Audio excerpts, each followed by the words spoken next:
Hello, beautiful family, lovers of good things, lovers of beautiful things all over the globe. I bring greetings from a grateful heart. Good morning, good afternoon, and good evening, depending on your time zone. Thank you so dearly for always tuning into this platform. I really do appreciate. Please do it to like our video, share, and subscribe. Today, I have a wonderful one that I want us to watch, and I will be watching it with you. Sit back, watch it, and I'll be right back. People how far I've gone and what to expect, what's been expected, probably within the year or after my next year actually. So as you are fully aware by now, and through our different correspondences, Yes. we have filed every relevant document required of us before the Supreme Court in prosecution of the appeal or asking the court to set aside the appeal against judgment of court of appeal. The federal government up to now has not filed any process in response, or even to prosecute their own appeal. We have filed our cross appeal, filed our briefs. We have filed also an application to set aside to dismiss the appeal itself, and also filed an appeal against the other staying execution of the court of appeal. So these are four different processes we have filed before the Supreme Court, and they are all supported with brief arguments, which we are all filed timely within the time allowed under the rules of Supreme Court's fast track rules. So, but as I speak to you, no date has been assigned for the hearing of this appeal or even application to dismiss him. Though our elderly counsel, Chief Michael Zekome, is saying he's doing everything legally permissible within the presence of law to ensure that the date is given, and which I may not go into detail about it. So, what I can say in effect, which shall probably bring it to a level our people understand, is the fact that the federal government has run out of option as presently. Because I can assure you that if they have any case against a client, or if they think that this appeal or judgment of court appeal is not meritorious, they will be the first person to file the appellate brief immediately after filing notice of appeal to get the appeal heard timelessly or within the time allowed under the fast track rules. But to demonstrate to tell you that they know that the government is very erudite and is unassailable, they practically abandoned that judgment of court appeal. The appeal they filed. These are appeal they filed. This appeal they filed since October 14th, 2022. The one was delivered on October 13th. They filed appeal against the judgment of October 14th, being Friday. See, at the moment, they did not file any appellate brief in support. And the fast track rules of Supreme Court says 9 days maximum to file appeals. And Court of Appeal on 28-day ruling was delivered on application for stay of execution, judgment of Court of Appeal. Also directed parties to compile records and transmit to Supreme Court within 7 days. Expectedly, that upon the transmission of those records, parties should settle their briefs. And it was done, the records were transmitted timelessly within the time stated, given by the Court of Appeal. But today, they've not filed any briefs for the Supreme Court. And we're going ahead to file our briefs. We're going ahead to file our briefs on cross appellate brief file, on cross appeal file. We're going ahead to file a brief on appeal challenging the other state execution of judgment of court appeal, and also an application to set aside the dismiss the appeal in view of the fact that the federal government has not shown diligence in prosecuting this appeal. So this will tell you that they are apparently in a tight corner and they cannot escape from it. It's a function of time, because justice can only be delayed, but cannot be denied. So we are firmly, the legal team, eminently led by Chief Michael Zekome, are firmly convinced and convinced that there's no escape route for the federal government in this appeal. That I can assure you, there's no escape route whatsoever in this appeal they filed. So that is settled. So we are as it stands now, the Supreme Court has gone on an application. So we are expecting that a date will be given most likely by January. That's our expectation. I may not go further than this, but we have done letters have been written to the administrative process have been explored to ensure that these dates are given expectations. So, and I believe something good will happen. And be assured that once this appeal is had, there's no two ways about it. We are believing 80% that something good it will end in praises and victory. There's no two ways about it. Thank you so much. Thank you very much. And recently, just a few days ago, there were concerns about his health and feeding conditions, and we just want you to throw more light on that. Well, it has been an issue we've been confronting over time. You are aware that Federal High Court sometime in the past gave orders directing the SSSS to allow him access to his personal doctor, and also allow him practice his religion, his Judaism. and apart from another far-reaching directive being by Federal Court, Koram Justice Nyako J. But the detention authority, which FSSS has flaunted, has grossly violated this far-reaching orders made by the court. Now, the issue of his health condition is something that has been giving us concerns. He has been on a regular medication, like every day he takes at least 9 tablets. Okay. That is a fact which everybody is aware of, including SSS. So, and he has to take these tablets to sustain, keep life, keep living. So, but sometimes they will deny him those medication. Not that it will solve the problem. It's just kind of a solution to management of his health, because they have no solution to his health, and that's part of the grounds and also issues related before the court of appeal, present before the Supreme Court. There are no solution to his health, present health condition. It has defied all solutions known to the SSS and even the federal government. So, giving him administering those drugs means they as a solution to managing it. So he needs to exit from that place and go for proper medical checkup. So at most times they will deny him these drugs. So that's what happened last week. We complained about it. So though we are done on Monday, and in view of the time, limited time allowed us to have chat with him, because our late counsel Chief Michael Zekomi actually spent quality time with him on that Monday. So by the time they finished their discussion, the time allowed us to see him as elapsed. So I couldn't have further discussion with him. So that I'll see him tomorrow. So when I see him tomorrow, I will probably get further information as to level of their compliance with giving him drugs and food and all whatnot. So though we are also filing another action against the federal government which has to do with the manner in which he's being treated, the manner in which he's being subjected to all forms of torture, psychological and mental torture, where he's in now. And also we need also the court to make further direction that they should give us a blood of his medical record. Let's know what is his present medical condition. We need to have this records. So by tomorrow, hopefully that will be fine today. So and probably by between tomorrow and next we go public. So subject to directive of the lead council.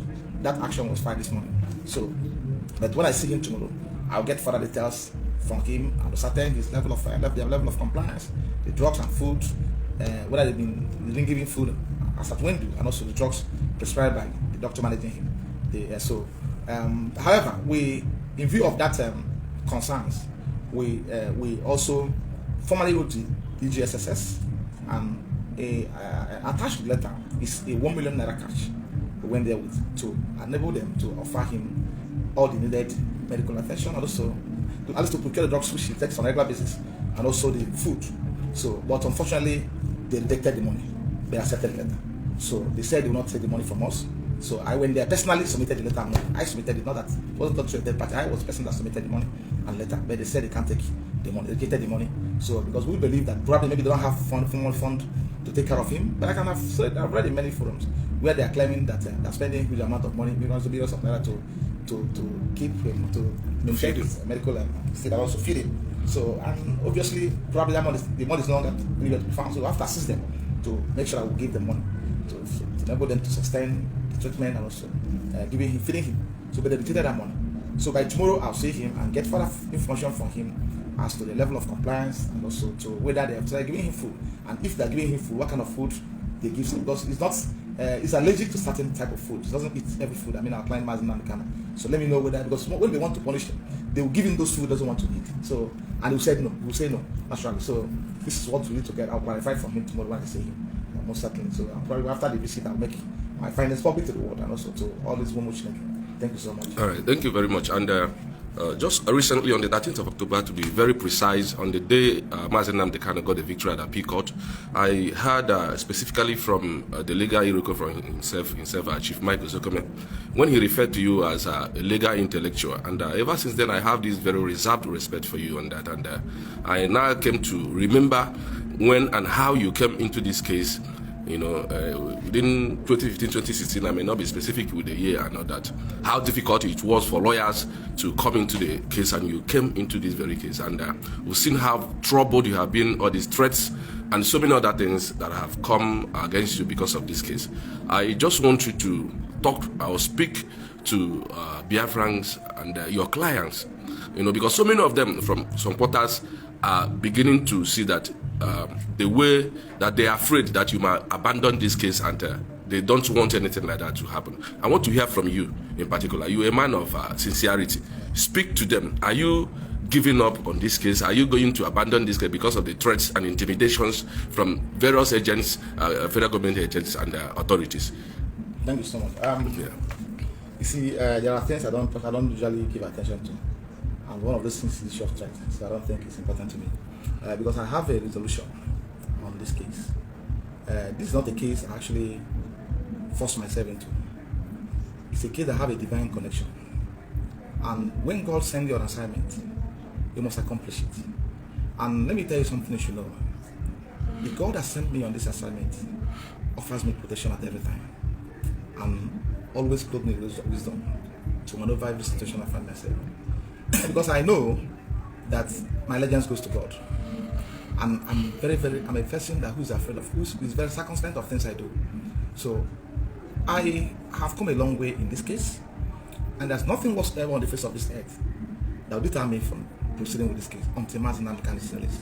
Nothing, no matter what, nothing whatsoever. That amount of threat from anybody, from any individual, from government institution, from security agents that will deter me, or from some misguided elements who will sit at the comfort of their bedroom and be issuing threats and sending me voices. I just when I look at it, I don't listen to most. Let me just jump into that. I don't listen to those voice messages that send it to me because I know they are not informed. I challenge them. If you say you're a man, come out, come and seek will from you somewhere. That's me for you. But I've passed through several traverses in the account of this case, and I've not been deterred. You of course know the history of what has happened to me in the course of management of this case. If I am a person who can be easily cowed, I will not be there. With the sense of what they are doing, and let me just tell what they are doing in effect. Those who are doing this, I believe they are faceless. 1, 2, their intention is just to discourage me. But I'm not a person that gives into threat. If you know me very well, if you go to somebody I know, they will tell you. Look, I started fighting the establishment and the bourgeoisie and the oppressors when I was a young lawyer. Not today. I started doing this work fight. You say you are the most strongest person on the wherever you are, and you offend anybody or probably you oppress anybody who is linked, I will come out and challenge you. So during those times, nobody has this capacity to bring me to either cow me or probably to discourage me. But those things are not important to me. The key or the focus at this point in time is for us to do everything humanly possible to ensure that Oyendo is out. That's all. Everything is secondary. Ordinarily, I was kept quiet over time about things some people were saying, some people who apparently are on a different mission. But I went to court because there are things that need to be clarified. There are things that need some people to come and explain. So because of their probably violent and the other declarations, which are all confounded, falsehood, and capable of giving a wrong impression about things we do. So, and that's what I can do as a lawyer. As I told you, some people have done things they think they can influence me to change my position as far as that case is concerned. I laugh at them. Yes, I was coming to that. Just yesterday, most notably, there are some few Igbo people I saw that were writing. Well, I say they are Igbo people because I know one in particular who lives in the United Kingdom, a medical doctor, or should I say a physician. He was the one that wrote on his wall that Barrister Ejiofor has withdrawn his case. I was coming to that to ask you to clarify on that, even though I have seen it below in your press release. But I want you to speak to people on this. I believe you have come a long way too in this process. Well, I know when I met you on this course of management of this case, it's not today, it's over 7 years ago. Yes. So you should have known what they call strategies. So these guys are strategists. They have their own way of manipulating information, or probably they are misguided followers. Yes. So me, I don't usually join issues with such persons, but they are actually out to cause mischief. And if you respond to them or probably do a rejoinder, it will amount to giving them relevance or probably shifting the goalpost in the middle of the match. So before I went to court, it was a careful decision I took before going to court. And I doubt if anybody will influence me to change to withdraw that matter in court. Nobody was because issues involved are so many. So I may not go into details of what's before the court because it's now sub judice. But it will come out one after the other. I wouldn't want that to distract me. I've gone to court. My lawyers are in court. They have people who are managing that case, not me. So I'm actually concerned with in this matter to get him out. So I have a team of lawyers who are in charge of that aspect of the case, and I've not even I have not even think about discontinuing the action, and I don't think I'll discontinue it. It can't happen because it can't happen because It's an action founded on real facts, hard facts, so that need to be established before the court. So I may not go into the details of what's before the court or details of what I'm doing, but be assured, I got that that is total falsehood, blatant lie, and capable of misleading people who are following me. So I actually brought it in probably yesterday or on Monday. A lot of people are asking me questions. People who believe in me, who believe in the sincerity of what you are doing. They were worried about. I said, no, don't bother. I said, don't get worried. You should trust me. You should trust me because I'm the one who is involved. Okay. So thank you so much. It's all right. Well, once more, very, very important still on this case. I want you to clear this. Some people are saying that this particular case we're talking about is IPOB, or is it your case against those who are accusing you wrongly, or has it anything to do also with IPOB? You should not forget the fact that I'm the lead counsel to IPOB. Yes. And what affects me affects the group I represent. And this insult, embarrassment, and threat are coming because I represent IPOB. Yes. So, and they're also concerned about things happening around me. So I went to court as an individual, and who is concerned about things happening around me, and who is concerned about things they're saying about me, and who is concerned about some violent declarations and other issues I may not mention here. So, and also as an international figure, an international lawyer, with a very high repute, people respect me across the world. There are things that someone will say about me, and I don't need to go and do with him on social media, or travel to where the person is and start arguing with him. No, I have a very smart way of resolving it. And even if you think you're in heaven, when the time comes, you know that where you are is closer to where I am. So I don't think it's that bad. I understand the game very well. I'm a very experienced lawyer when it comes to this kind of thing. So, and I know how to go about it. I've done it in the past and I succeeded. Those that are waiting for me, that think I've forgotten them, they wait when the time is right. They will see. And when I will strike with my court judgment and the other thing, I will strike beyond the belt. So the point is that it's a personal matter I undertook to challenge grave infractions on my right and other issues that has to do with the group I represent. So in the course of time, it would remain public. Without the entire face of the case will be in the open. So that's the position. Okay, thank you very much. Before we round up, I want to ask you, like a week or so ago, you made to the public to know that one of your clients, Solomon Onyebula, have been granted bail, and want to get an update. Has it been released and to rejoin his family and all that? We want to know, or we're still processing his bail. Things have been explaining to our people, which I will use this opportunity to emphasize, and also to the threat once again, is that we are into a very serious situation as far as their friends are concerned. If people understand, that's why when people make certain declarations about violence, about killings, I'm worried because those that suffer it are innocent people who doesn't do anything. So someone will be saying something from Austria, and someone will be carrying out those probably obnoxious orders and instructions. What I'm saying in effect is that our people are being arrested on a daily basis. Even as I speak to you, people are being kidnapped. Because if you call it arrest when someone is arrested and taken to the police station, and relatives will come and tell them the person is in the police station, being detained, go and come tomorrow, let's have an interview and interrogate him, or probably ask him questions. But this time around, someone will be abducted from Biafra land, and you will not see the person again. And the worst thing is if you go to SSS to ask them, they'll tell the person is not there. So this situation will find ourselves in Solomon's case. Solomon's will pursue that case from the police to SSS back to the police. So as I speak to you, I have not set my eyes on Solomon since he was abducted from Imo State. We file action against the police, against the SSS, and we pursue it. Even when the court made an order, the court made an order in the course of the proceedings that they should produce him in court live on that day, and that was when they stopped coming to court. They ran away from the court. They stopped coming to court. When the order of the court was, when the court made an order, issued an order that they should produce him in court. We insisted they must be produced in court, and the police stopped coming to court. So the point that because they know that we are aging towards getting him, seeing him physically, and probably knowing his state, and they ran away from court before the man was delivered in favor. So these are things we know we shall overcome legally. So, and that's why I usually tell people to be circumspect of their utterances, circumspect of their movement, because a lot are happening. If I tell you the number of arrests that are being made on being brought to Abuja here, you won't believe it. But it's something that has a time and it will naturally still fizzle out. I believe and most strongly, that those in the likes of Solomon will be released, and we're pursuing it. We're cutting the court order, and we're saying moving on to ensure that they obey that court judgment of the court. This is a full judgment of the court, not even an order of court.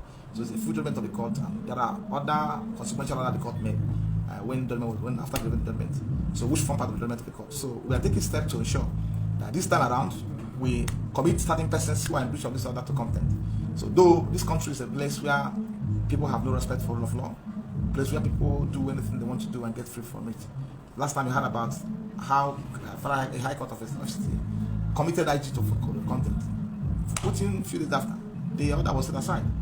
But procedurally, legally speaking, when an order of committal is issued against a person head of a president, you don't appeal against it. You must go forward and first of all obey that order. But here a lot of things changes, a lot of things happen. So I'm praying to God and most fervently that we'll be out and we're not really resting. Let me say this thing because for the people who are calling me on the daily asking me about it. We're not resting our oaths. We must ensure that wherever he is,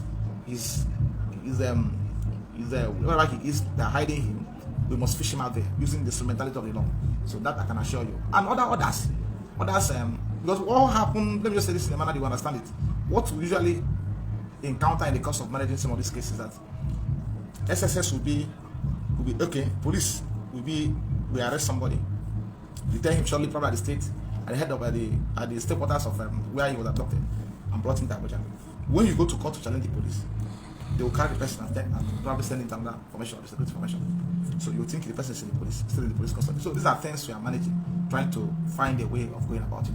So we are sure, praying fervently that we'll be out and we'll be out hell and hearted, and others who also court has also granted bail and the director should be released unconditionally. They also will be out.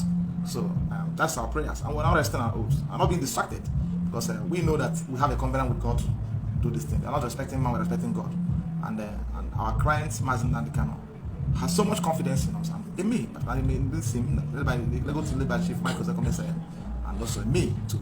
So he has no shaking, kind of confidence or problem. So he has so much confidence in me and trust. So, and I can never betray him. That I can assure of that. So discard those who are defending the best of self-destruction, those who have been hired, those who have been paid to probably destroy the process. Because of course you know what is playing out now, if it's given real attention, is capable of derailing the process. But I usually tell people that we are all Igbos. We are people respect us because they believe we have this intellect. We believe we have the capability to reason. One day I was in court, one of the senior superior courts we have in this land. A friend of mine from Yoruba State was asking me, he engaged me in a discussion. I was like, Ejiofor, I know Igbos as very hardworking people who are very wise. Why is it that someone will be saying something, and they will not even think about it twice? They will not even listen. They will not even critical analyze what the person is saying, and they'll start listening to the person. Say, is he helping the cause of Igbos or is he destroying the cause of Igbos? This is a Yoruba man, a senior lawyer who works in the court, and he engaged me. We were discussing. I said, I don't know what's happening to some of our people. Most times you think some of them are being patronized, or some of them are being given money to do that. I mean, some those who are heading it are those who are actually following it, not those who are saying it. Me and you know the truth. Me and you who are stating, we know the truth. Yes, so it's applicable to even my mother in the village. There are things we say to my mother in the village. I will engage you. You have to explain it to her very well.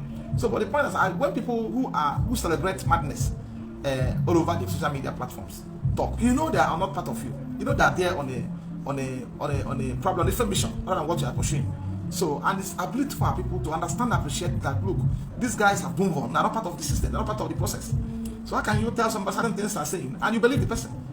Even if you are fools, even if you are talking to an illiterate who didn't go to Sunday school or primary school, you will ask you pertinent questions you will not ask. So our people should be wise enough to understand and also appreciate when they know they can't escape it. So it's a function of little more time, and we should not, in the course of doing that, make mistakes. I'll tell people to exercise patience, pray for him, and also show solidarity, and also insist through civil permissible means for that it must be released. I don't advocate for violence. I don't advocate somebody to go and take laws to exams. My advice is for you to right of protest. Right to protest is a civil right, it's a constitutional right. You can see people protesting in Enugu State, protested in Anambra State. How many of them were arrested? Nobody.